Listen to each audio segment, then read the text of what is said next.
All right, welcome in. We are back. Sports Talk is live. A busy Thursday afternoon, along with Cade McConnell, UTEP quarterback, along with Alberto, who is behind the glass, screening phone calls, answering calls, recording the podcast, and doing everything for us here at 600 ESPN El Paso. And we've got Michael Plundo, as always. Each and every day we have him. Sebastian Perez Navarro is joining us here. He's going to be our fall intern. He just got through with a huge FBLA national championship finish.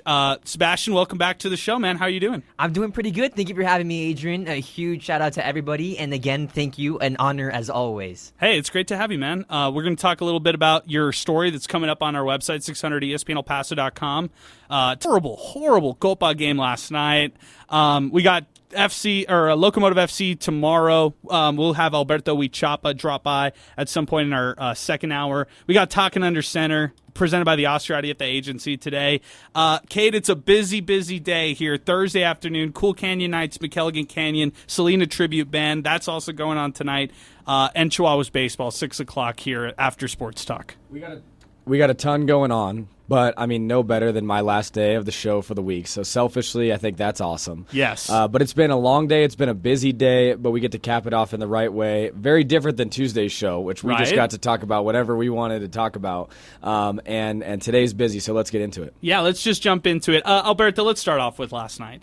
What a disappointment. What an absolute joke, like, of a game. And maybe I'm the wrong one here. Maybe I'm just the soccer casual. This is the problem that I get for only checking in. And, I'm just cup of coffee of soccer here and there, and I'm good. I have my fix. Euros, really fun to watch. Really, really fun to watch. That's football that I could get behind. It's exciting soccer, and I love it. But, man, what happened yesterday? Uruguay versus Colombia, the stoppage time at the end, with 7 minutes added at the end of that one, was just an indication of what a disaster and all the disorganization that was going on in that game. Chaos, madness, nonstop penalties.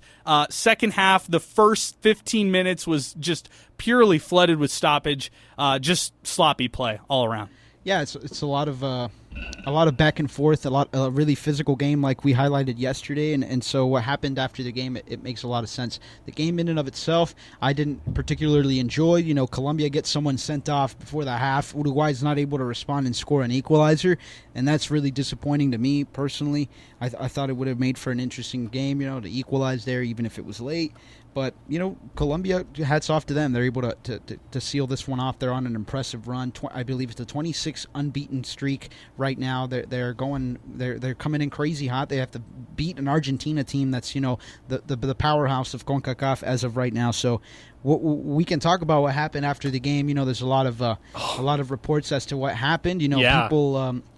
The first reports were that it was just a fight, and then other reports were Uruguayan players were entering the stands to defend their family from fights that had erupted, and it just really looks bad on paper and on the internet, because no matter what the situation is, at the end of the day, it's a star player assaulting fans and partaking in violence that you don't want the sport associated with. No, that's terrible stuff. No condone, nothing funny about that whatsoever. I have no, you could talk about the rivalry or whatever on the actual pitch, but anything going in the stands is actually ridiculous. It's reckless, and it's obviously a really bad thing. But I'm laughing here, Alberto. How much dirtier can this game get? Oh, let's get literally Zaza Pachulia of soccer right there in Suarez, who checks in late. Are you a Suarez guy? I just need to know from a soccer diehard like you. Yes. And when I mean the MSN, diehard soccer fans would know the MSN is Messi, Suarez, and Neymar on Barcelona. That's arguably the best three-man attack group in the history of the sport. So I do have a lot of love for him. He's gotten in some trouble with his bites and with his play and the way he is. But at the end of the day, he's a phenomenal player in the twilight of his career. Yes, he might bite you and he might do other antics like that. But at the end of the day, they brought him on in the 67th to look for offense, and unfortunately they don't find it. The team walks off frustrated. Cade, have you ever been bitten in a sport of competition before?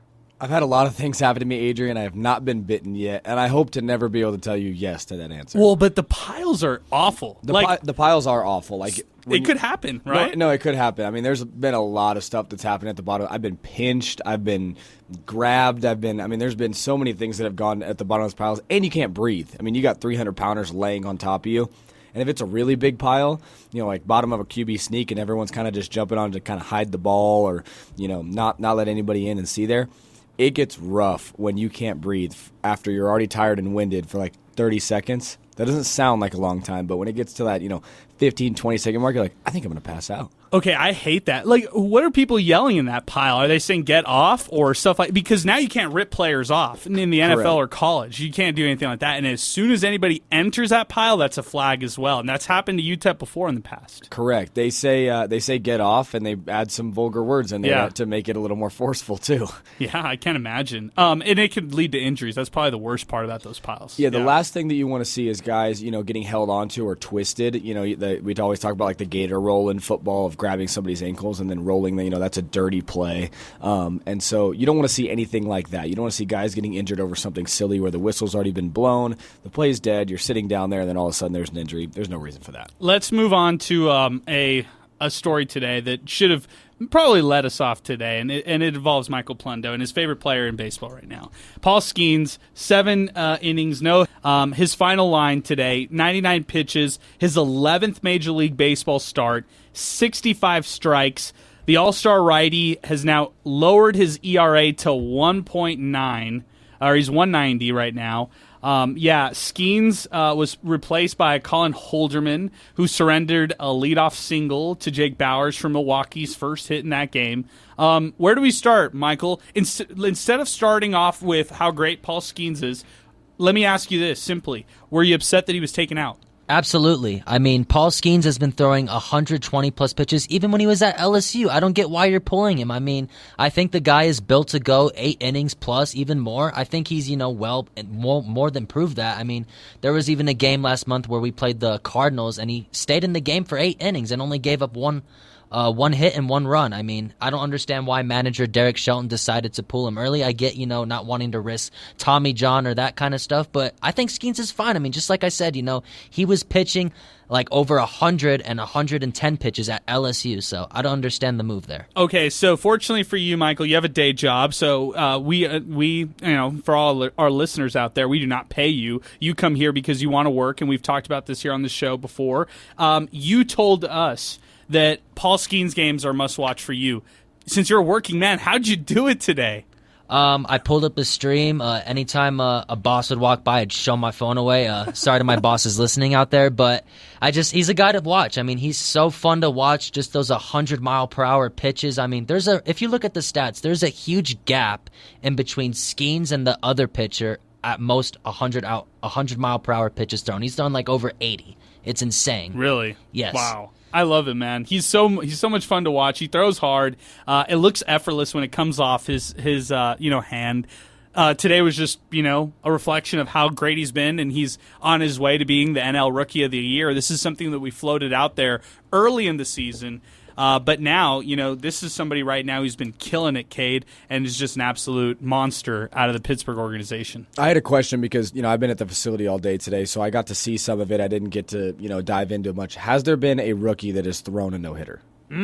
I don't know. That's a great one. Actually, listen to this one here. I'm not sure about a rookie, but the Pirates' last no-hitter was 1997. I was 1 year old in a combined effort against the Astros, and it wasn't even a single pitcher doing a no-hitter on their side. So, what are you seeing on your side, Alberto? You tell me. 25 MLB rookies have pitched a no-hitter since 1901. Okay, there you go. How about this right here, though? Paul Skeens has 89 strikeouts, the most punch-outs with a sub-2 ERA through 11 starts since the ERA was a stat in 1913. He joins Fernando Valenzuela, who did it back in the 80s, who also had 79 strikeouts through his first 11 games. So great company right there. I also want to float this around. I know we were floating the fact that he could be Rookie of the Year.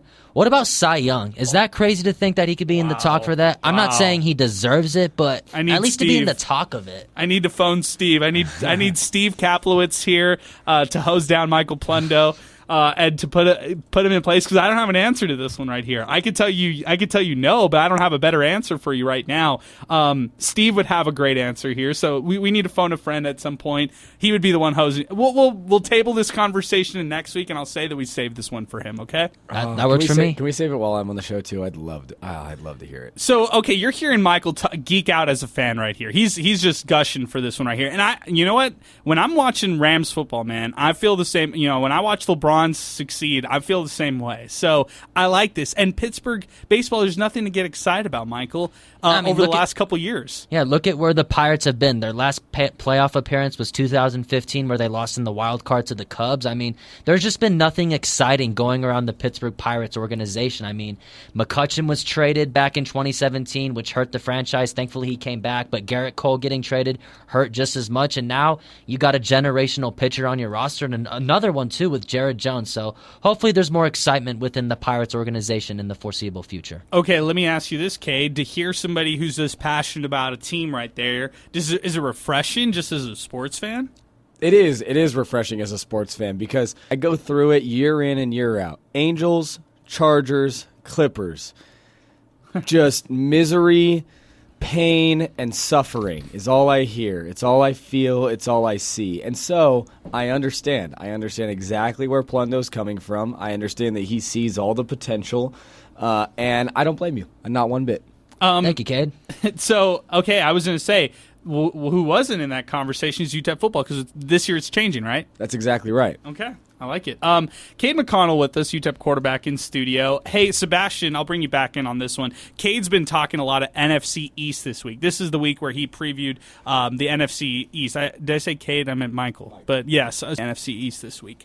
There was Bill Barnwell who asked his burning questions today out of the NFL. And the number one question that he had was, is Dak Prescott going to be a Cowboy next year? You're a fan of the Washington Commanders, so you know the NFC East very well. We were talking earlier this week, and maybe be the second best quarterback when the season's over in that division.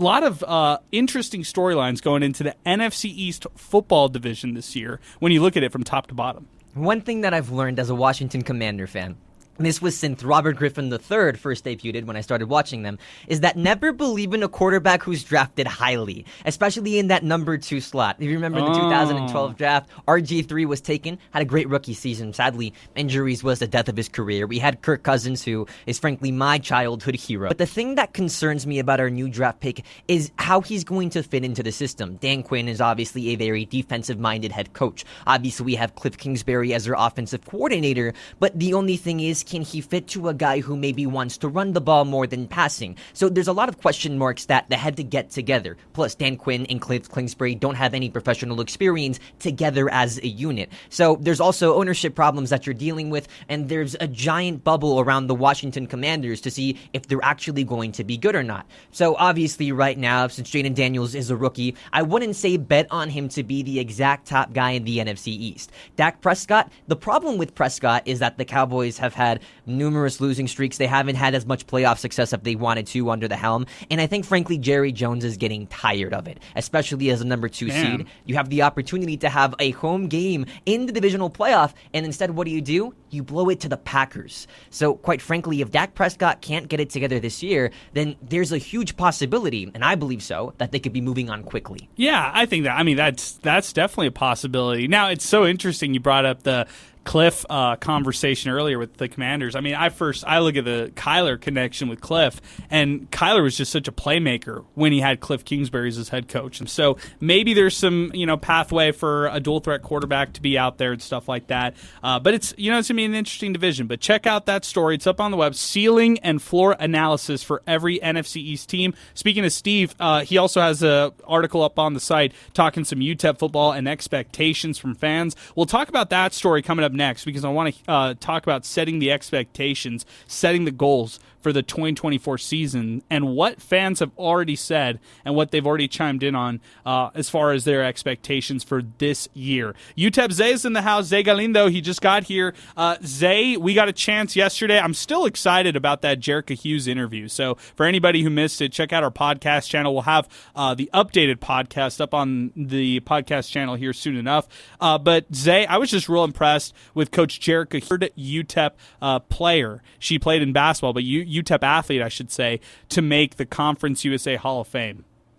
Yeah, it's long overdue, and I can't wait until we get Coach Hughes back during the season. We can ask her some actual basketball questions.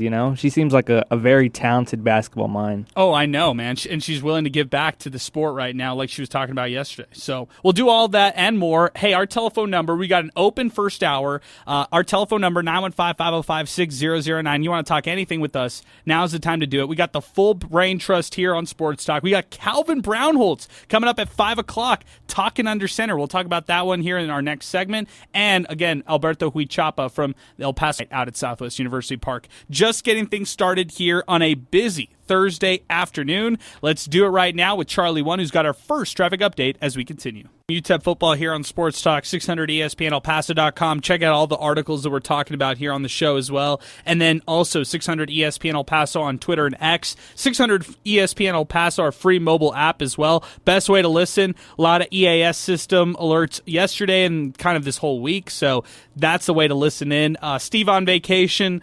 All the boys back here Cade, Alberto, Michael, Sebastian dropping by as a guest today, and we are continuing here into hour number one. Let's talk about Steve's story. He said setting expectations and goals for UTEP football. So it's real interesting, right? Because last week I posed a question. It wasn't really a question, but bold prediction for UTEP football in 2024. Okay, without factoring record into this conversation, I want everybody to give their bold prediction for UTEP football. Okay, no record. Okay, we're throwing records out the books, throw winning out the books or losing out the books.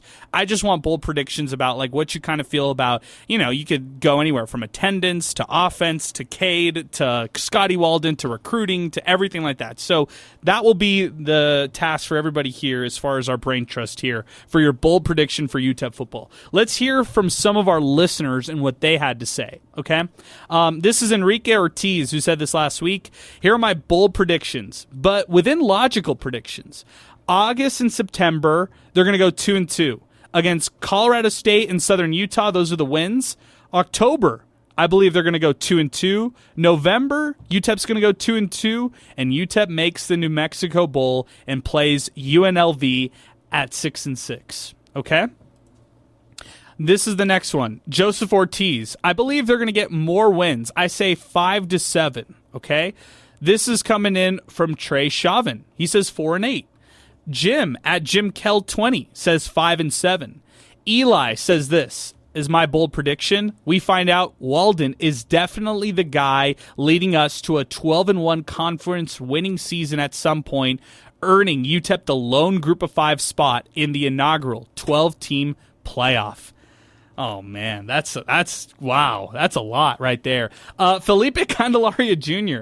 I love what Coach Walden is doing. Just got to see if it relates on the field. He has brought in a lot of recruits that were highly recruited, which says that the talent is higher than years past based on rankings. I think that we get more wins. I'm looking at 6 to 7 wins. I think that's doable with this team. Chi-Town Minor. Everyone loves what Coach Scotty Walden has done recruiting and culture building, but he's installing a pretty new offensive system while trying to figure out who his starters on his team without a lot of experience together versus a tough schedule. I'm going to guess 5-7. I'm not trying to be an optimistic preseason fan. That's funny. This is Step on a Duck at Step on a Duck 1. What a Twitter name right there. 5-7, high scoring offense, Swiss cheese defense, high energy, way different from previous year's team. Pull 1 or 2 shockers, blow a game that they had control of, get blown out, and then look like bleep 4 times. Okay. That's pretty interesting. Al at Al Goody 3. I believe that we can win 8 games this year, probably have a couple of games where we're right there but fall short in the end. I really feel this team has the ability to be very competitive with anyone. Okay. So guys, based on the responses we had last week, and these kind of trickled into this week too, Steve wrote the article this week talking about this right here. It seems pretty positive. And Zay, I'm going to throw it to you first, right? So based on all of the positivity right here, and based on what you're hearing, I just want to hear the first bold prediction that you're going to say out there for UTEP football. Yeah, I think my bold prediction is that, the Miners have a winning record at home. They play 5 home games, and they're all very, very winnable, right? You got Southern Utah, Kennesaw State's on the schedule, so you got very winnable games. I think they can have a winning record at home, and I think that's what you have to do in year one, right? You got to show out in front of the fans, show that you're for real, and, I know I said a successful season is a bowl season, but, I kind of thought about that, and yeah, that was probably a little too much. I think it really doesn't matter about the wins and losses. It matters the on-field improvement and the off-field, getting fans engaged with the program again. Yeah, actually really well put, man. I thought it was really well said. I like the home aspect of it. So you feel like at home, your bold prediction, they're going to be pretty solid.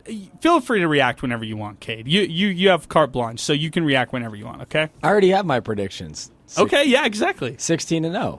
I love it. I don't know what else you guys want. We're 16-0. Yes. And UTEP is winning the college football playoff this year. And you're telling me this with a straight face, and I don't I'm respecting this because you have to operate every day like this. Like you have to tune out all the negativity on this show because you're living this on a daily basis, and you understand. You take the negativity with the good, like you take the good with the bad, but you obviously are confident enough in your own abilities to make your own assessments on this stuff. 100%. I wear 2 caps, and one of them is quarterback, and the other is, coming on here and talking about sports with you guys. And those lines get a little bit blurred when we start talking UTEP football, and I put back on my player hat.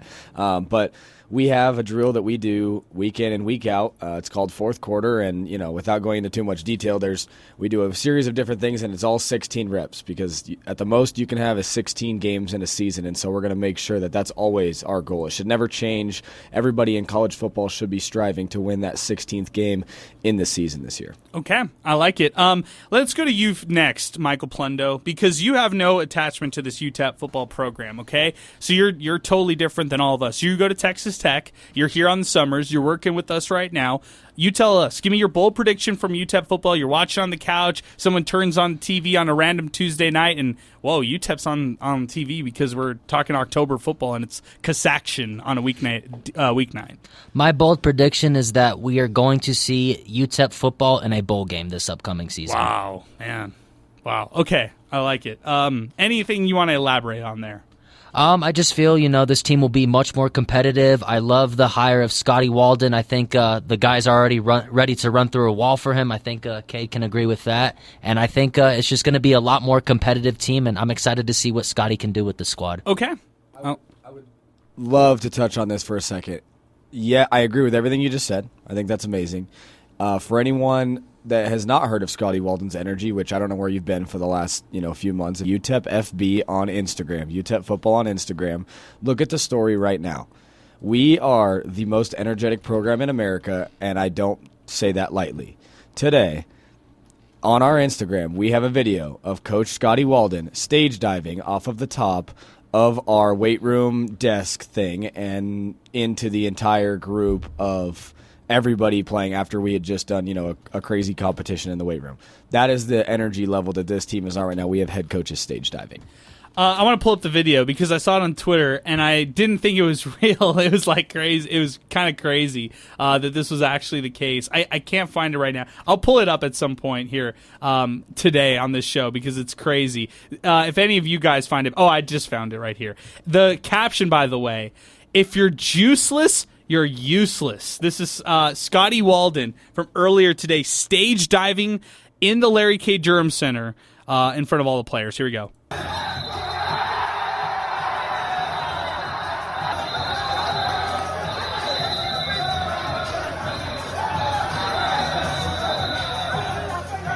I would just be sending this to every recruit I know. That's all I would do if I was on this coaching staff. Here's the thing is that it's authentic. Like, we had a competition today in the weight room. 2 guys were going head-to-head in a certain lift, drill, whatever you want to call it. And, one guy won, and everybody gets hyped no matter what. No matter which side you were cheering for or anything like that. Everyone goes, hey, great job, and then you have to go celebrate with the guy that wins in dramatic fashion. one of the biggest parts of our program is celebrating the victories, celebrating the things that go good, recognizing that and having fun with it, having fun with doing things that maybe just aren't scoring touchdowns, but also all the other work that we put in the weight room. And so when something like that happens today, I mean, we celebrated. And everything that you heard right there was just a culmination of us getting really excited, that adrenaline rush and everyone getting, kind of pumped up, looking at Coach Walden, who was observing over the weight room, and then all of a sudden he's standing on top of the desk. We're all, jump, do it. He's like, you better catch me. And next thing you know, he's flying through the air, and, we're having a great time. And you forget that you're tired during the lift. You forget how much your legs hurt. You forget how hard you've been breathing all day. And you're like, listen, I'm just here with, 97 other guys on this team right now that are all working towards one goal as hard as we possibly can, and we're having a great time doing it. I like it. I mean, that's the energy and the excitement that makes it fun. Alberto and Sebastian, both of you guys I'm going to task you with something different. You got to throw something different than both Michael and Zay. So you guys will be tasked with that. Tough task right there. But I will say this, though, Cade. When I saw that video, we just retweeted it on 600 ESPN El Paso on Twitter and X. When you see that video right there, if you're a recruit out there or, something like that, my first question would be, well, is this every day? And your answer is yes, this is every day. It is. It's one of those things where there is a lot that happens on the social media front of schools, right? There's a lot of things that are put out there in order to make schools look glamorous. And their whole goal of it is Brian Kelly dancing with recruits. Exactly right. Like, you know what I mean? Like, there are head coaches out there who have that in them. But there is nobody in this country that does it more authentically and more often than Coach Walden. Every single day that we go in, when we are in a meeting with 5, 6 quarterbacks, and we're in there, he's talking at volume, 500, and he's just as energetic as explaining, our weight room and stage diving. I mean, that is the way that our program is ran right now. And if you're a player that's looking to come in and you want to have fun playing football and you want to feel that energy and be a part of something special, there's your evidence. Okay, I like it. Let's keep it moving with the bold predictions for UTEP football. Let's throw it over to Sebastian right now. Sebastian, give me your bold prediction, UTEP football. Well, Cade can help me in proving this one right, but when comparing the stats between Austin Peay and the UTEP Miners, both of which were coached by Scotty Walden, going to average 28 points per game at the end of next season. Okay, I like this one for a lot of reasons. UTEP averaged, and I wrote this one earlier this week when I was writing my season preview, UTEP averaged 19.9 points last year. And I was just thinking to myself, a lot of missed opportunities. Zay, you can attest to this with me on this one. It just felt like there were a lot of opportunities when UTEP football was either threatening or they just could not solidify it, whether it was a touchdown, a field goal, a scoring opportunity last year. I felt like they lacked that dagger to just score, whatever that looked like, whether it was a touchdown or anything like that. And you would ask things. Well, controlling the football was more important at certain stages of last year, or schemes and philosophy and balance of scoring versus actually, having opportunities like last year but not getting it done. Zay. That was to Zay. Yeah, last year, like you said, right, they struggled, especially in the red zone. I mean, it was really tough to see. It was tough to watch. So, if they can finish the job, and I'm talking about getting touchdowns. I'm not talking about getting field goals, getting in position, getting the position to score touchdowns, finishing halves better. That all contributes to what you said, getting 28 points per game. Yeah, good one there, Sebastian. I like it. I want to get the actual numbers as far as, because I believe it was like UTEP. When they were in the red zone, their scoring percentage was actually really high, Cade. But when it came to touchdown percentage, that was a little bit different. What's changed this year to score touchdowns versus just getting out with a field goal? Yeah, that's a huge part of, football in general. I don't want to state the obvious, but if you look back at last year and you watched UTEP football on a really deep level and very close, you would understand that moving the ball was not always the issue. Right, I agree. The ball got moved, and I was in there half the season and got to feel it. I got to feel the ball move and then the points not go up on the job. And of course, in football, getting the ball in the red zone is one of the most important things you can do. And the teams that are highly successful at it usually have a great record. And so moving into this year, that is an extreme emphasis on the things that we do in practice. It's so emphasized that we do it every single day and we rep it a lot, especially in, at Austin Peay, and you could look at the spring game, all those type of things. It's a fast-paced, spread-moving offense, right? So when you get down closer into the red zone, you lose some of the space. So there's got to be a lot of focus there on how you can maximize space and work it and be able to be efficient in the red zone, because the teams, like I said, that can score when they get down there are going to have good records. Yeah, makes sense. I like that one. Alberto, let's go with you next. You jump in here. Your bold prediction 2024. A lot of things have been touched. We haven't touched attendance. We haven't touched really defense. We haven't touched conference you to be at and stuff like that. So where are you going with this bold prediction right here? Well, I'll touch a little bit on attendance, and to me, the attendance and overall trajectory of the season for the team and how the city responds to it, it just really it's all on that Southern Utah game, that first home game. If they can't, if it's just a really important game, it's going to set things up for the rest of the season, and failing to do so, it's going to make the city do this, what the city does, jump off the bandwagon as fast as it got on. So that's where I fear for the team. It's not about what they can do. It's about how fast the city's going to jump off the ship like they did with basketball when things weren't going their way. Okay, so what's your bold prediction? Do you kind of feel like they're going to jump off at some point? Is that like maybe this team is improved, but maybe not? Are you trying to say like people won't be along for the ride like come October, November? Yeah, I think that's definitely going to happen, and they probably won't click until next year when the team, I think, really will finish getting rolling in the way that it wants. It's not really what people want to hear, but it's not going to be a perfect season or Gate with the new coach. You got to keep your expectations relatively realistic. Okay, I'm not going to go with a good one right here. I like where you're going there, Alberto, as far as just where the season could head. Like and we've talked about this a lot, the Gate for UTEP football. So if fans aren't willing to just buy in on just a tougher schedule out of the gate, then maybe people jump off and don't realize that this team could be improved October, November. They were too busy just worrying about those first couple games. Here's my bold prediction. Here's what I'm going to throw out there, and it's not a big one, but I'm just going to do it. I believe UTEP will go viral again on social media, just like they did last year against Florida International on the road. I believe there's going to be a game, whether it's a weeknight game, whether it's one of these nationally televised games like we're talking about here for Nebraska, if it's a funny fan who's got a hilarious costume on or something like that, if it's Scotty Walden who is going viral for doing something crazy on the sideline or just getting people pumped up and energetic and just fired up and stuff like that.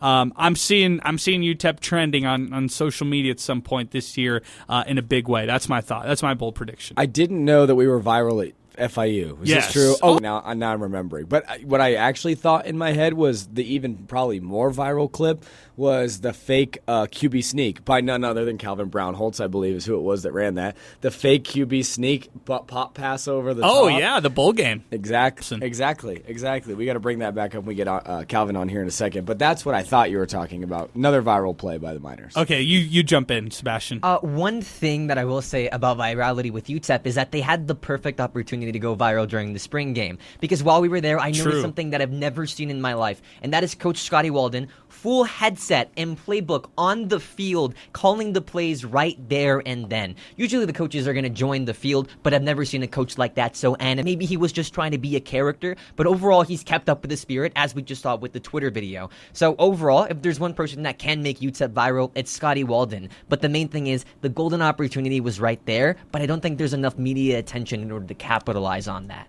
Zay, you're the social media guy. You're UTEP Zay on Twitter and X. What's the most viral UTEP moment you can remember? Like, just period. In the social media era, in this new kind of turning of age, what is the moment that kind of just stands out to you? Is it Jordan Lathan's buzzer beater against Rice, back in like 2018, 2019 or something like that? Brownholt's play, it's probably up there. It was a bowl game. It was a clutch play. I mean, it really kept UTEP in that one.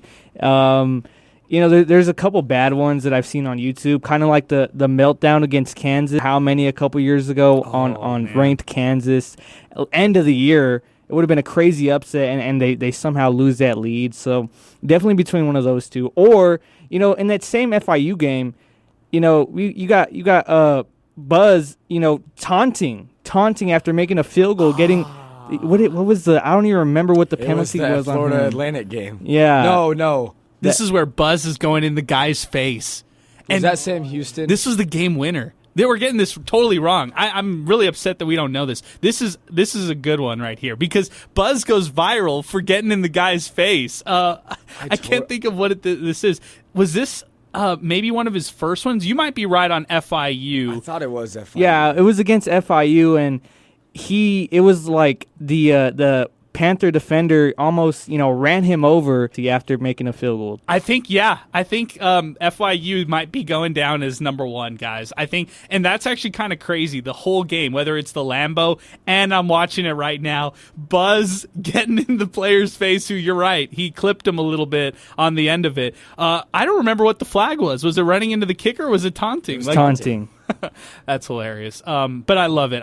I just searched Buzz Flabiano, his name, and that was the first thing that came up. So great stuff right there. Hey, we're long overdue for back. We'll wrap up hour number 1 here on the program. Then we got Calvin Brownholtz on deck. We'll ask him about that viral moment coming up here at the top of the hour with Talking Under Center with Cade McConnell. That's coming up at 5. And then we got Locomotive FC coming up here at 5:20. All that and more. Sports Talk continues right before Chihuahuas baseball at 6 here on 600 ESPN El Paso.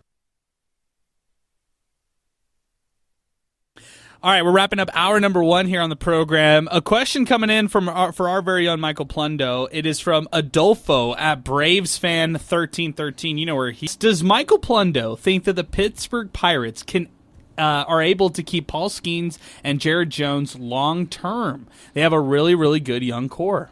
I think this is a really good question because the Pirates and their management have a history of historically being cheap. Bob Nutting and all the general managers that they've worked with, Neil Huntington for a couple years, and then now Ben Cherington in the fold. They've been in fewer teams in free agency that hasn't spent much money. You're never going to see the Pirates go out and give guys, over $10 million per year, and that's just who they've been in as an organization. So, time will tell if Jared Jones and Paul Skeens are in the black and yellow for the four. Like Mitch Keller, they just gave him a 5-year extension in the offseason worth $77 million, so maybe they're shaping out of their old ways.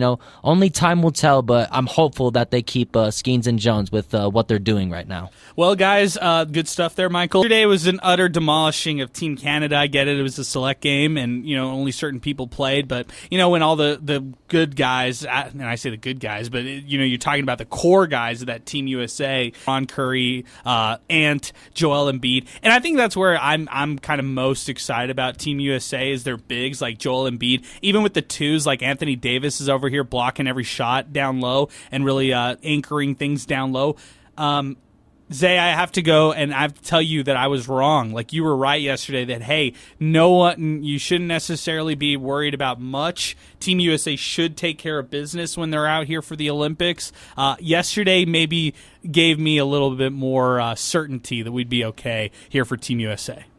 Yeah, I mean, they're just so good. They're just so good. And once, you saw in the beginning of the game, right, they did struggle a little bit. 10-point deficit at one point. Yeah, so they're going to need to gel a little bit more, but this is an excellent anyone's going to stop them. And I got to say, I was really surprised with how Anthony Edwards, I don't know why I doubted him. He's such a good player.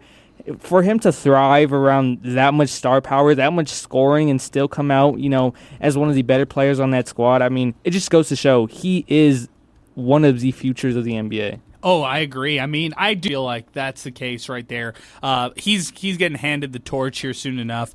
I'll also say this. We see LeBron here in the twilight of his career, right? But, man, I think we're starting to see flashes of what Steph could be, with a career could be in the twilight. Zay, and, Steph might be an incredible, aging veteran for what he's able to do, because he could hit shots from everywhere, right? But like you saw yesterday, he's facilitating, he's being a true point guard. The only thing that you worry about with Steph is the defense and how he could lose. He's actually stronger now, more physical than he ever was, so he kind of has a little bit of or I'm really excited for Steph Curry moving forward in the twilights of his career. And I'm not saying he's an aging star by any means, but he's getting up there in age.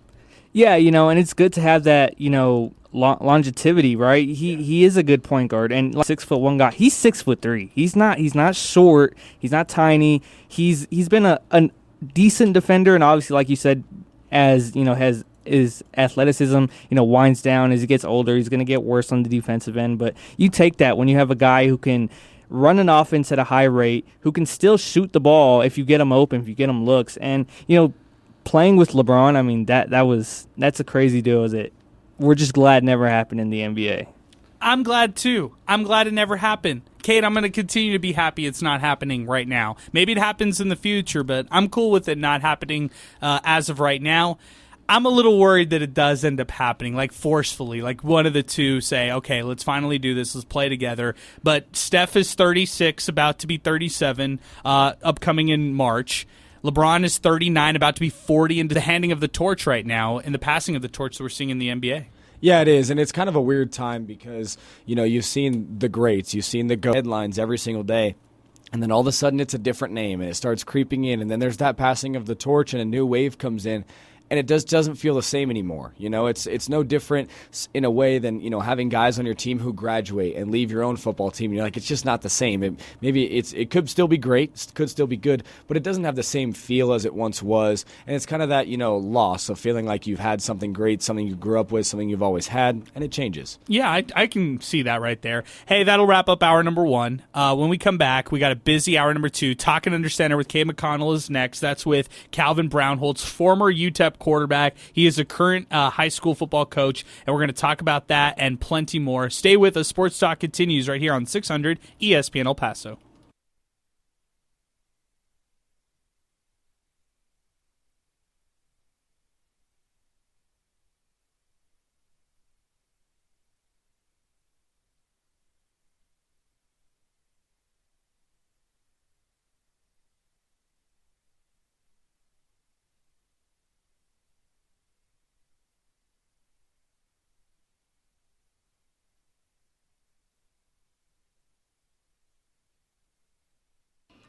Welcome back to Sports Talk, everyone. Cade McConnell here.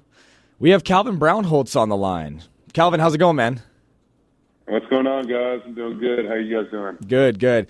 Calvin, right now we are listening to the Oscar Arieta agency sponsor for the Win the West contest. You are listening to Talking Under Center today. Calvin, we had our boy Gavin on just the other week, and now this week we get to have you on. I mean, I'm so excited. I haven't gotten to talk to you in so long. I know I got to talk to you a little bit. Man. Got to talk to you a little bit earlier today, but how's it going, man? How you been? What you been up to lately? Thanks for having me on, Cade. I know it's been a while. I know we're busy folks now, and you guys are in the middle of season in training and whatnot. But no, I'm doing good. I'm back home in Sacramento, done with my playing days. But I'm a coach now for Jesuit High School, my high school alma mater. I'm the quarterbacks coach for the varsity team over there. But now things are going good. I miss playing ball, but now I'm on the other side of the fence coaching now. So things are going well. All right, before we get into you coaching and before we get into some of the football stuff later, I actually texted our old quarterback group chat from 2022 just a week or two ago and just said, hey, miss you guys. This is the greatest quarterback room in terms of friendship and how close and crazy we were back then. Do you miss it? Do you miss that room? Do you miss being there? Do you miss the 2022 season? Yeah, there's nothing like those days, and especially having a room like we did where there's no animosity and everybody's really cool, and you really look forward to going to those meetings and seeing each other every day. But yeah, man, there's nothing like it, as you know, and it's something I think about every day, and I still talk to those guys on a daily basis, especially Gavin. We stay in touch, and Isaiah too, because he was there before you got there. But yeah, I saw those guys last weekend at a camp down in LA. But no, it was definitely an awesome crew that we had over there. It was. It's so rare in college football to have a full group of 6 guys in a room that genuinely enjoy hanging out with each other. And it wasn't like, who are we hanging out with tonight? It was just, hey, text the group chat. Where are we going? What are we all doing together? It wasn't a question of who was going to be there. And I miss that. I think that's awesome. And, as cool as the QB rooms have been since then, there's something special about my first year, in Division I college football. And, I got to sit right next to you every single day and film right there. Yeah, no, it's pretty cool, and I miss that. Like I said, I still think about that stuff every day. Missing the locker room, missing the meetings. Coach Warner, and he's over in he's in Europe now coaching, but he's doing his thing. But yeah, man, it's nothing like it. When you finish up playing ball, you'll realize how much you miss those days of the locker room and those long QB meetings and all that good stuff. But it's definitely miss it. Speaking of being over in Europe, like Coach Warner, after UTEP, you capped off, a very long career at UTEP with a bang in your last few games here, and then right after that season, you headed over to play professional football overseas. I mean, dive into that a little bit. I'll give you some more questions in a second, but how was that overall as an experience?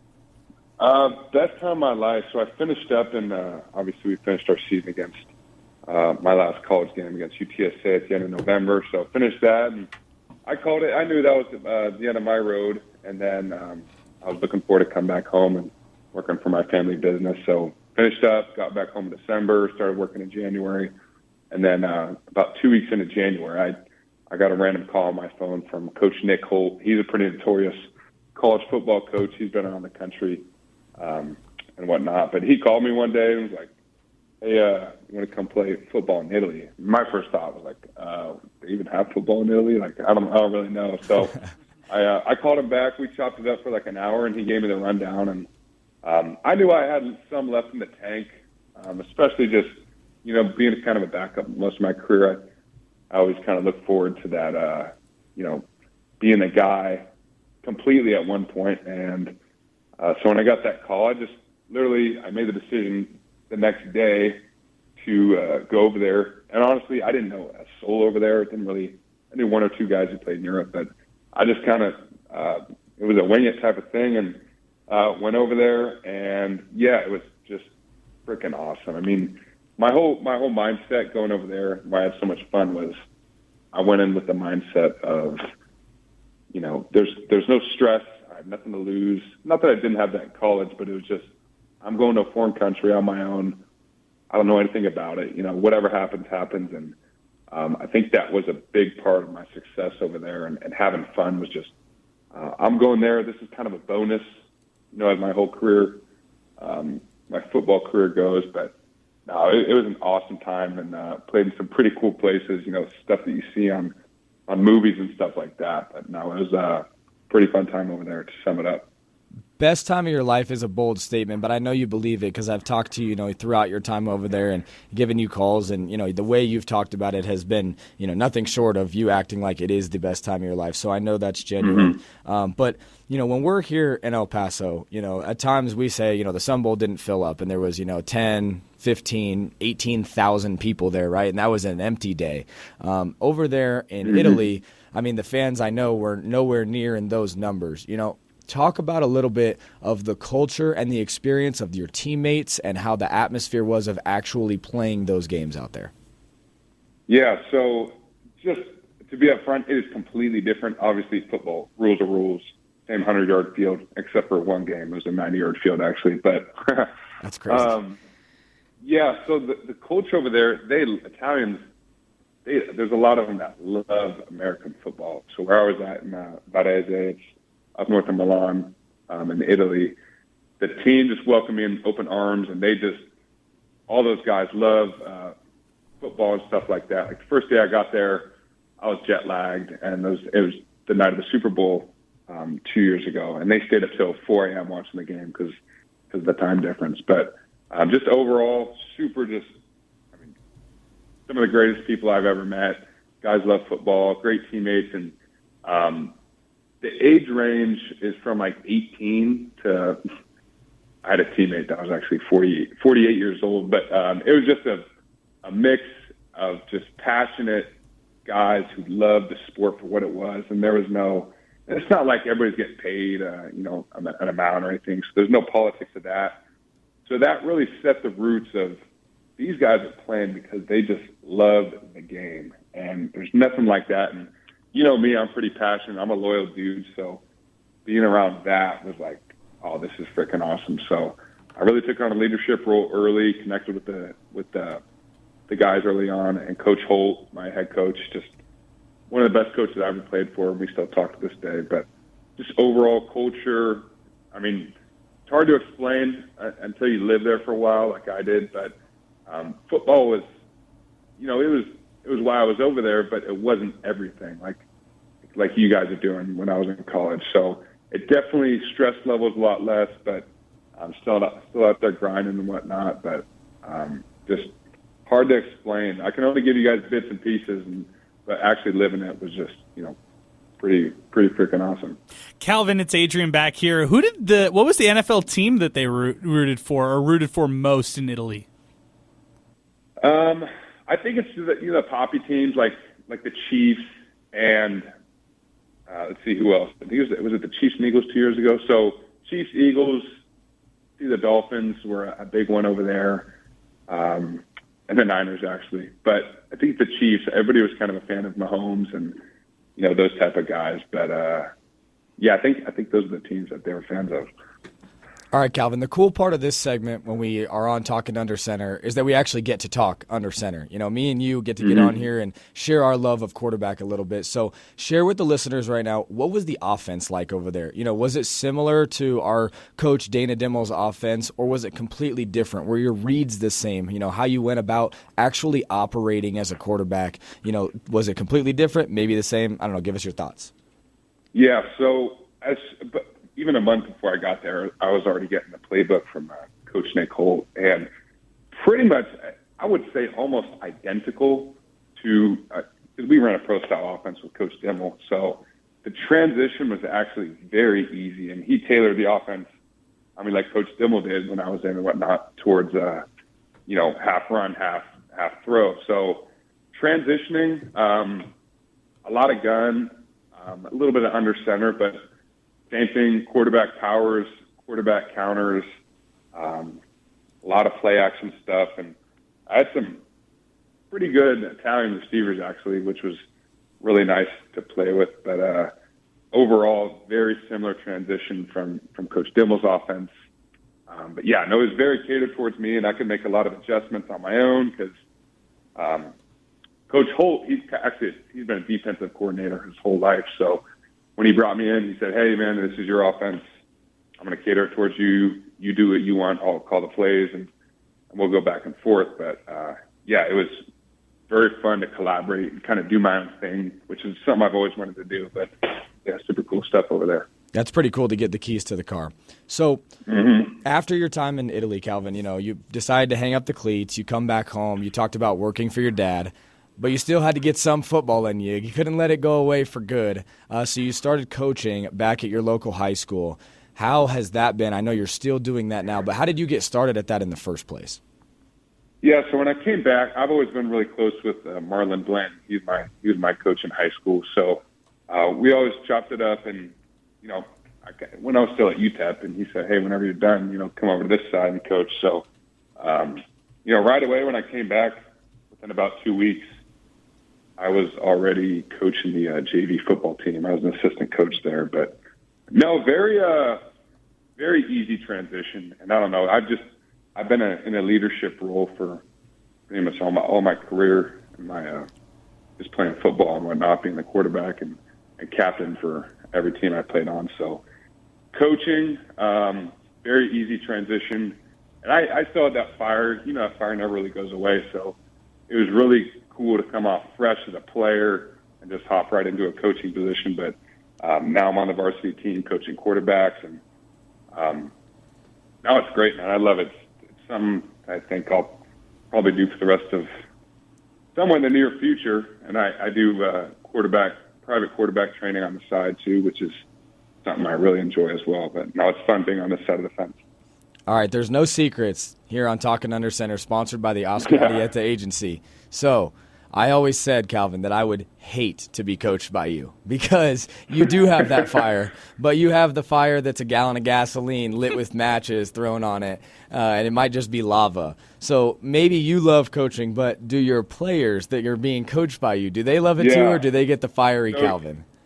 Yeah, so you're one of many people that have told me that. Like, dude, are you as fired up as you are as a coach and as a player? And actually, I'm completely the opposite. I'm not because I don't know. I see it as I've been coached by like some really tough coaches in the past, just kind of rah-rah, old school guys, and I've tailored it to how I would want to be coached. So transitioning right away from being a player and then right to a coach, I understand what it's like to be, in the spotlight, have pressure, get your butt ripped for messing up and whatnot. So I've kind of tailored my style to be, how do you put it? just like I'm playing. I don't know, like I'm still a teammate to these guys in a way, but I'm very chill. I keep it very open. I'm big into talking about stuff off the field just as much as things on the field, but just getting comfortable with quarterbacks and things like that. But no, I'm pretty chill though as a coach. No, I'm not a screamer. I'll keep that same energy though when it comes to staying fired up and keeping the guys fired up. But no, to answer your question, I'm actually opposite of what everybody thinks I was as a coach, as a player. Calvin, you were such an polarizing player when you were here at UTEP. You played from 2018 because you were a freshman that year, and then you played all the way through 2021, coming here from Carmichael, California. Correct me if I'm wrong there. But one of the interesting things that we brought up today was the fake quarterback sneak pop pass in the PUBG New Mexico Bowl. Before we get to that. And before we talk that play, because Zay brought that play up as one of the most viral, if not the most viral clips maybe ever for UTEP football. Oh, yeah. Let's talk about the formation, because now we see it popularized all across the NFL. It's the tush push, and we see the Eagles run it all the time. We got to give credit to this offensive staff, you and all the other players from this 2021 team for, I'm not saying creating it, but maybe popularizing it a little bit more and just showing, hey, this is what you could do in a 3rd and short, 4th and short situation, as far as the formation goes. Yeah, so we didn't start. Demo's always done it ever since 2018, and it wasn't as he would rarely do it. But I remember back in 2020, he would throw me in there because I think he didn't want Gavin to get banged up, and I was more of a runner back then. But I started doing it back in 2020, and then first of all, I got to give credit to everybody else because I'm kind of just a ball holder in that. I got to choose a gap and make a decision, but I'll give all my credit to my O-line and my fullbacks and running backs behind me. But, yeah, I kind of go crazy when I just watch the NFL or college games. I start to lose my mind when I see teams in gun or in just some type of other bunched-up formation, because I'm thinking, you got to get half a foot, 2 feet, maybe 3 feet, not much longer than that, and you're not going to do a tush push. The Eagles run it to perfection, as you guys have seen. But, I loved it. I love getting in that pile and just kind of funny. It's just it's a very dark place when there's 21 other bodies on top of you. But no, I always loved it. And it's kind of those stressful situations because sometimes we'd be backed up on a 4th and 1, and then we'll say, go in there, Jumbo Viper. And I'd take my headset off real quick and throw my helmet on, throw my mouthpiece in, and get in there and get the first down. But no, I think it's great. I think all teams should do it if you have the right personnel for it, because you can do a lot of actually fun variations as you guys know off of it. But yeah, I think more teams should use that. Okay, now let's rip the Band-Aid off and let's talk about what happened in the New Mexico Bowl. Because Calvin, I went to practice that season, and I remember you guys would run that play, and I was thinking to myself, they're never going to do that play ever. This is always going to be the run up the middle. Calvin's just going to take it. He's going to find the open gap and just get the 1 yard. So I remember where I was. It was in the press box, and I was like, oh, here we go again. Everybody in this entire stadium knows what play this is. This is Calvin running it up the middle, and this is maybe going to be a stuff, and maybe they're not going to get this first down, and it was a crucial situation in the game where UTEP was trying to come back against Fresno State in the New Mexico Bowl and actually take a strong arm in that game as well. But then you pop up and you find a wide open Trent Thompson, and the rest is history. He runs it for 45, 50 yards after the catch. Moving. Yeah, man. So tell us the whole play, and was this saved for the right moment? Oh, I don't think you could have called it in a better moment. So yeah, as you know, we've been running it for years. We always practice it. It's our special situations, and every Thursday pre-practice, Jumbo, we do the sneaks, the handoff, and then we always finish call it Jumbo win. So fast forward to the game day, and I'm always ready for it. It wasn't something he's going to call it, but I remember, I think it was, credit to Fresno, they were stuffing us on I think they stuffed us twice before on the sneaks. down the goal line, and then I think we're on our own. I think I think we were at midfield. Anyway, I think was it fourth down or I can't remember, third or fourth down. Anyways, and we do our bluff. We do our kind of our audible bluff cadence, and I remember I do it, and then I really didn't expect it, but I look over and I see, was it Nick Oss? He gave the signal, the win-win-win. I was like, oh yeah, here we go. And it was kind of, you don't really get pressure in those situations, but you're like, this is your one time you'll ever get to run this. Because if you do it again, teams will know. And I'm thinking, oh, here we go. So I go under, and I get the ball. And I remember the biggest thing is, like, you gotta squat down and really sell it. Because everybody's just going to get in there. And the biggest thing you have to worry about is the linebackers.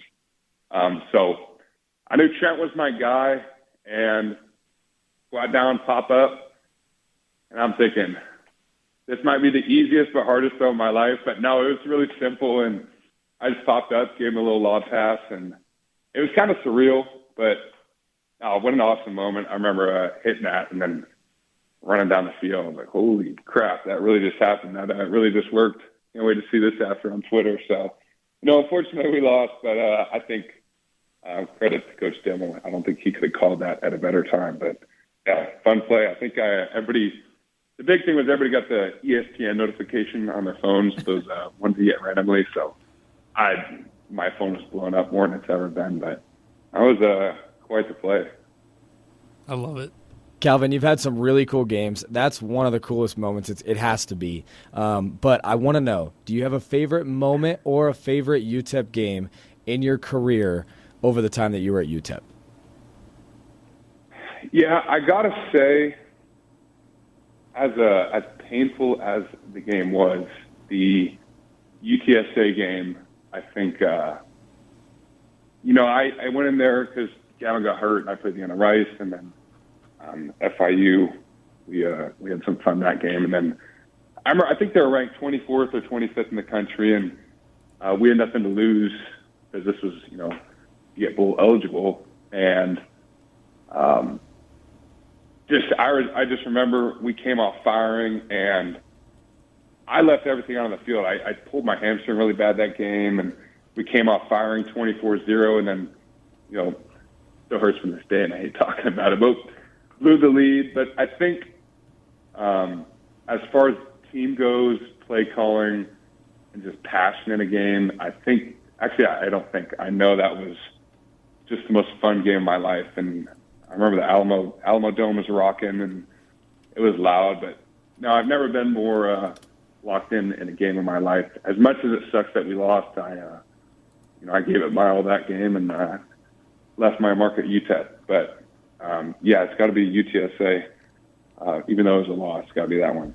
I think that's the perfect one to go with. I mean, that was a culmination game, regardless of the result. It was a culmination game of your career. You did so many great things. I remember standing on the sidelines. I mean, that was my first year in college football. And, seeing you run for 40 yards, pull your hamstring, and then go for another 20 still, and find a way to stiff arm a guy so bad that they called a face mask on you. It's during that. Yeah, don't think I forgot. Crazy call, huh? It was a crazy call. I still remember it clear as day. And that was a culmination game for you, and it was so exciting to see because, even though UTSA was in our conference at the time, they were a ranked opponent, and it was a Goliath to go out there, and we were up by so much in that first half. And it was proof that, we had guys on the squad that year that could go out and get it done. And when we were behind you, when you when you went out there and led the way that you know how to lead, there was a spark in that team, and it showed. And it showed in that first half. And it was pretty special. So I think, for me, my moment for you is definitely that game in its entirety. Appreciate it. No doubt. Calvin, I just want to say this. We can't thank you enough. It's always great to catch up with you after so long. And, it's always great to catch up with a UTEP personality like you who played here, who is now coaching out in California and is having success, post-graduation here at UTEP. So, Calvin, we just really appreciate you joining us here today, catching up, reliving some great memories, and, talking under center with Cade McConnell over here. Yeah, no, I appreciate you guys. It's it's been a fun ride, and I was in El Paso last fall, so I got to see all the guys and whatnot. But no, it's always nice to catch up with you guys, and looking forward to seeing the new crew and everybody with Coach Walden and whatnot. But yeah, let me ask you, Cade, how's the culture and everything? I haven't talked to a bunch of you guys lately, but how is the aura, the vibe? You know, new coaches, new players. I know it's practically a whole new team, including staff, but how's everything going over there? It is a very new team. It feels, worlds different than it did 2 years ago, but there's a lot of really good things happening. And the culture, the vibe, the energy, all the things and the words that have been thrown around over the past couple months, they're ringing true. And that's exactly the sentiment on the team right now. I think that there's a lot of similarities, Calvin, between you and Coach Walden as far as how you attack the sport of football energetically. So I really hope, in the near future, you'll be able to have time enough to make it down to West Texas over here, see your boy again, and to check out the team. Yeah, no, I'm looking forward to it. I'd love to catch a game this fall.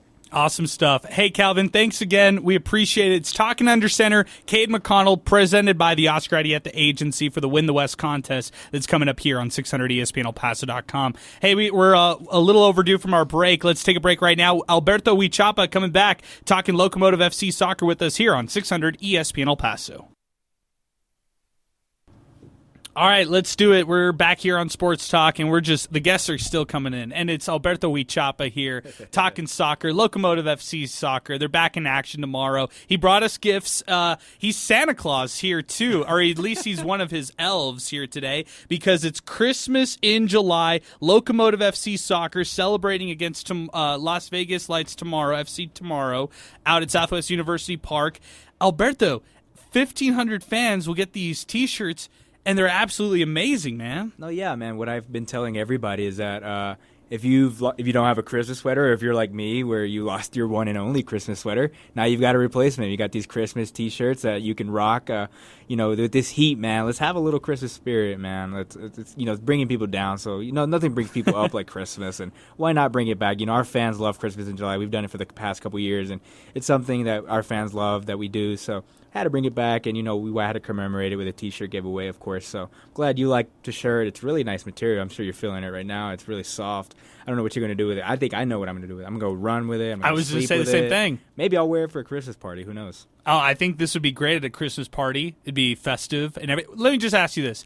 Christmas aside, what's your favorite holiday? Just you personally. No, Christmas. 100%. Christmas is number one. What makes Christmas the best holiday for you? I was born in December, so I was actually born 12 days before Christmas on the 13th. So it just kind of lines up for me that Christmas is just kind of, that's just the thing that I grew up with the most, having my birthday and then family coming in. That's just a very sentimental time for me, and I really love Christmas. But, I love all holidays. I'm just a really festive guy. Okay. Any excuse to go out and hang out with friends and family, have some good eats and drinks, we just love it. Okay, the Brain Trust here is going to chime in on this segment here. Alberto, Sebastian, Zay, Michael, if you guys want to chime in, feel free.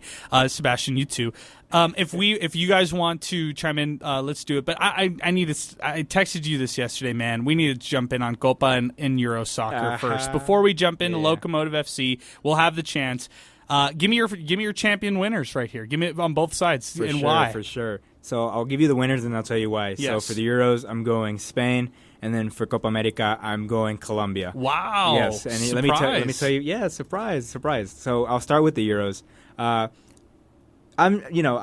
Both teams are really good. Spain, young, exciting, dynamic, fun to watch, and then England, they just got a really stacked squad with some of the best players in the world. But I think for me, it's just.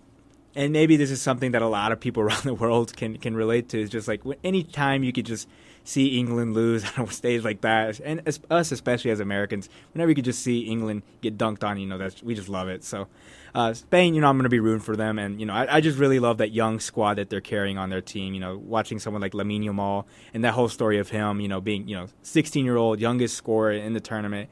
I don't know if you've seen this, but there were images of him that resurfaced just recently when he was a baby being bathed by Lionel Messi, a young Lionel Messi for a promotional calendar. It was insane, and now here he is years later killing it for Spain on the national level. So, I'm just rooting for Spain, and I'm hopefully they can get this win on Sunday. And then for Copa America, Colombia. So I'll start off by saying I am a big Messi fan, but I'm not really a big Argentina fan. So fair. I was rooting for him to win the last Copa America and to win the World Cup. He's got that done. All right. okay, that's it. That's as far as my Argentina fandom goes. Messi's won his trophies, whatever.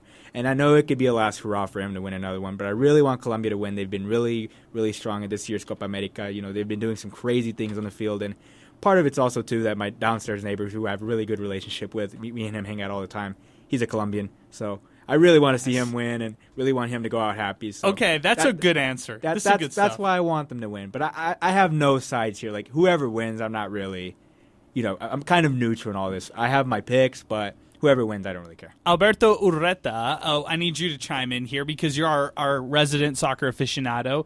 Are we good? Like, he just gave a great narrative right there. Messi's already won the Copa America. He just won the World Cup, and we're feeling good about Messi. Now is it time for somebody else to win it, or do you want him to be kind of like a Steph Curry, just keep stacking on the titles? Yeah, unfortunately, it would be nice to see James Rodriguez, walked off with a win here in Copa America, but unfortunately, life tends to be violently unfair. So I'm still going to swing with the way of Argentina. They just come in far too hot, and they have all the stars and all the right pieces to, I think, counter what Colombia brings. So I love James Rodriguez. It's hard to forget what he did in that 2010 World Cup. He captured the minds of everybody, and the hearts and souls of us all. So yeah, I have a lot of love for him. Unfortunately, I don't see it happening, and good luck to him, though. It should be a great game. I hope to have a great game. Hopefully a high-scoring one. I don't want it to be a 1-0 or something like that. It'll definitely be a difficult match, that's for sure. I just love an underdog story. Like, if they don't win, I won't be surprised. It's Argentina and Messi, and they're playing in Miami. Like, it was kind of written out for them to win this. But hey, if they don't, they don't, and if they do, I'm going to be happy. Hey, tomorrow, going back to El Paso Locomotive FC, that's why you're here. Alberto Huichapa in the building in our River Oaks Property School here at Sports Studio. Tomorrow is Women Supporting Women Night at Friday's match for the Locomotive FC taking on Las Vegas. You'll have several different people who are high-ranking women, who are, in different businesses, organizations. They'll be out there. Again, Women Supporting Women match day is tomorrow. What I find awesome is you all are also collaborating with run groups like Girls Run the 915, which is actually founded by one of my best friends' girlfriend, Daniela. So wow. I love that. I love that organization. That's why I was saying I'm going to be out there tomorrow, Friday night, in Friday night's match. But your thoughts, your thoughts on this one right here, Women Supporting Women Night, another theme that's happening also with the Locomotive FC. No, it's definitely something great and something that we really push to do here at Locomotive, is to show and demonstrate that we are an organization that fully supports and provides women opportunities in the sports industry. The sports industry is continuing to evolve and become more friendly to welcoming women into the industry, and I think Locomotive is definitely a standard and driving that change forward. A lot of our team is actually made up of women. A lot of women here in El Paso hold positions of leadership here at El Paso Locomotive FC. So, we are definitely an organization that, believes in supporting women, and, we're glad to provide these women a place to showcase their work that they do and provide here in El Paso. And, that's one of them, like, that I love to support is Girls Run as well. Because, my girlfriend goes to those events all the time. And, nice. And she just loves them. So it's something that, I didn't know we could relate to, you and I. Yes. But now that's our connection. It's another connection we have. Nice, man. I just haven't hit some of the runs where, they're doing it with your significant other. But my wife has. So we'll take care of that someday. Catch up with them one day. You'll catch up. We'll go out there one day. The women will beat us on the court, man. They'll beat us on the track. They'll beat us on the court. But that's exactly right. Maybe we'll catch up one day. Who knows? Tell me about the team right now. Coming off the loss for El Paso Locomotive FC, 3-0 to Rhode Island FC. However, this is the time to turn the page. We heard Wilmer Cabrera talk recently about just his philosophy this second half of the season. Roster changes could happen here in the future. We don't know. However, what we do know right now is this is still a long season for the Locomotive FC, and despite some of the adversity this team has hit, tomorrow is an opportunity to get a home win against Las Vegas here at Southwest University Park. Yeah, man. Second half of the season officially underway this Friday. It's basically, we can just turn the, first half of the season's done. Unfortunately, it didn't go the way we would have wanted it, but we still have plenty of time to turn things around. We're only a few points away from the playoff line, so all we really need is to just string together a few good results, and we're back in this playoff picture. And like you mentioned, this, there could be some roster changes. That's still pending. We're just people can tune in and follow Locomotive to see those as they happen. But with Wilmer Cabrera coming in, he's definitely coming in to change things because first half of the season didn't go the way we wanted. So whenever things aren't going the way you want, what do? You got to change things, and that's what he's coming in to do. Second half of the season, and it starts with Las Vegas on Friday, right? We haven't had the chance to win at home this season, which is unfortunate, but our fans have continued to come out to Southwest University Park and support us because they know this team can do something special, and we believe that too. We believe Locomotive can do something special. So there's this is an opportunity on Friday for us to really get things going, really get things started. Hopefully we can get that first home win this season, and then continue on from there. Guys had a bye week last week, so they're coming into this week, a little refreshed, refocused. They got to hang out with their friends, their family. Some went on vacation just by themselves. An opportunity to just step back and not think about soccer for a little bit. Sometimes that's all you need when you're burned out or things are getting really hectic at work. Sometimes you just need to step away and come back, and then you can excel. So hopefully this week, those results that we all want can start rolling on, and then we can make that push for the playoffs as the season progresses into the second half. Christmas in July. That's the promo tomorrow. First 1,500 fans will receive a free Christmas T-shirt with paid admission. That needs to be said. Size medium and extra large will be available. The Locomotive FC Christmas T-shirts. We'll tweet out a picture as well. I love them. I love the design of these. And not to mention, you guys are going to be having some specialty food items as well. Yeah, man. I didn't even know about those till today, honestly. I'm going to be straight up. But I'm glad. I knew we were doing them. We always do them. I just didn't know what they were till today. And I saw them, and I was like, oh, my God, this looks crazy. Buñuelo nachos. Yeah, Buñuelo nachos, tamale burger, ice chocolate abuelita. Like, this is insane lineup. Holly Jolly Turkey Bowl. Wow, man. We're getting festive with the food items at Southwest University Park. So I'm definitely encouraging people to, maybe if you're not the biggest soccer aficionado, right? Maybe you're a big foodie. Hey, come out and enjoy some amazing food at the ballpark and watch the soccer game while you're at it too. And maybe you can become a fan, and we'd love to have y'all. And get a great shirt. Exactly. First 1,500 fan. How about this one, though? I got to talk about this one before we let you go, and appreciate it as always, Alberto. Sidewalk sale. This, you know me and you know us. We get excited for the garage sales for UTEP. We get excited for the sidewalk sales for the El Paso Chihuahuas. And now it's time for the Locomotive FC. Team Shop, Saturday. This happens July 13th, 9:30 in the morning. This sale is not combined with any other discounts.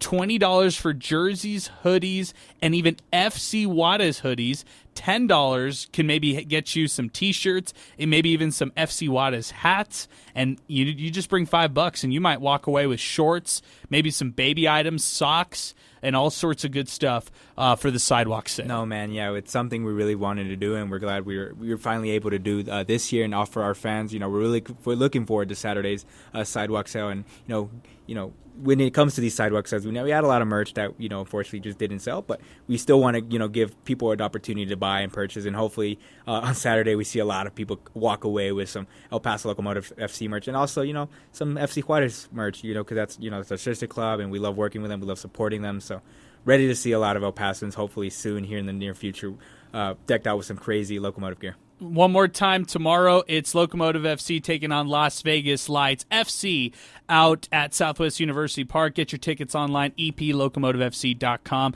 Alberto, thanks as always for stopping by, man, and let's see what happens tomorrow. Yeah, thank you, man. Hope we can get that win tomorrow. All right, that's Alberto Huichapa, who's joining us here in our River Oaks Properties Schoolyard Sports Studios. Coming back with Tim Haggerty, voice of the El Paso Chihuahuas, next here on 600 ESPN El Paso.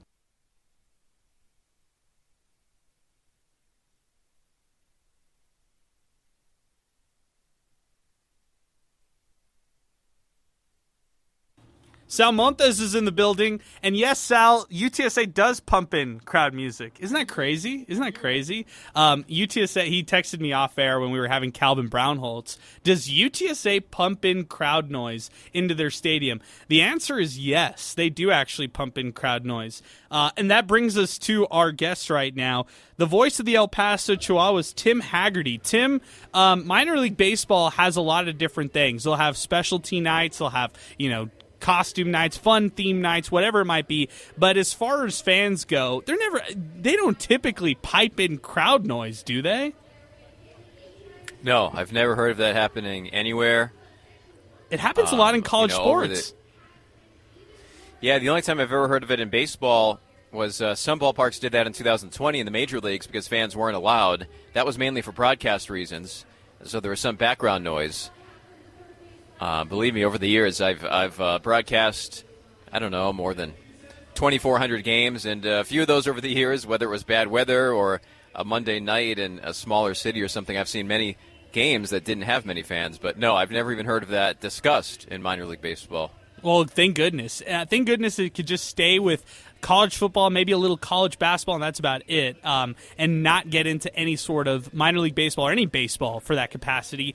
Speaking of baseball, Tim, yesterday El Paso gets another win, now 4 in a row, and that actually matches their season high. They were 12-3, their win yesterday against Oklahoma City. I rarely do this, but I want to fixate on a particular player in Joe Kelly on the other side with Oklahoma City.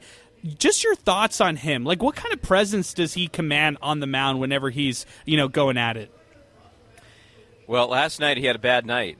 He allowed 4 earned runs and got just 1 Chihuahua out, 1/3 of an inning. And what happened was he kept hooking pitches. Whether it was a left-handed batter, the pitches kept going inside. If it was a right-handed batter, they kept going outside. He kept missing. And I think sometimes you see that. He's not in full rhythm. He's been on the 60-day injured list. Sometimes major leaguers, oftentimes really established ones like him will come to AAA on a rehab assignment, and fans might think that they would dominate. But in fact, it's the opposite. These guys have not played in a while, whether it's a hitter or a pitcher. And AAA is no joke. These rosters are full of guys that have been to the majors recently or will in the future. And there's some struggles. Jose Altuve, a star in the major leagues, maybe someday a Hall of Famer. Last year, I saw him start a rehab assignment 0 for 13 versus the Chihuahuas. Xander Bogaerts, it was great having him in El Paso, but he really wasn't driving the ball hard, and it's because he hasn't played in a while. I'm sure if they were to be sent down in the middle of a major league stretch, they would have much better success. But, and speaking of that, today the Oklahoma City Baseball Club confirmed that the scheduled starter for Saturday here is Clayton Kershaw. It had previously been just reports out of Los Angeles, but now Oklahoma City has confirmed, and they've put that on their documents and on their ticket sales materials. So that'll be interesting to see how he does for the same reason. Okay, Clayton Kershaw, he's 36 years old. Surely you've called a game with him a part of a team, right? Yes. 2007, he was a young Double-A pitcher.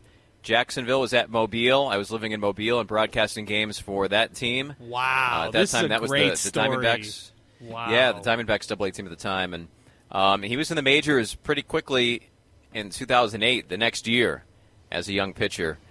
That same season, Mobile had Max Scherzer. So 2 guys that have combined for, I think, 6 Cy Young Awards. I saw them both that year. Insane. 2 of the top of this generation, let alone top of the league, right? I mean, that's awesome stuff there, Tim. Hey, I really appreciate it as always, Tim. Tonight, back at the ballpark, 6:05 first pitch. Tomorrow will be a 6:10 first pitch, so we'll have story time tomorrow. But until then, we look forward to it. We'll talk to you tomorrow.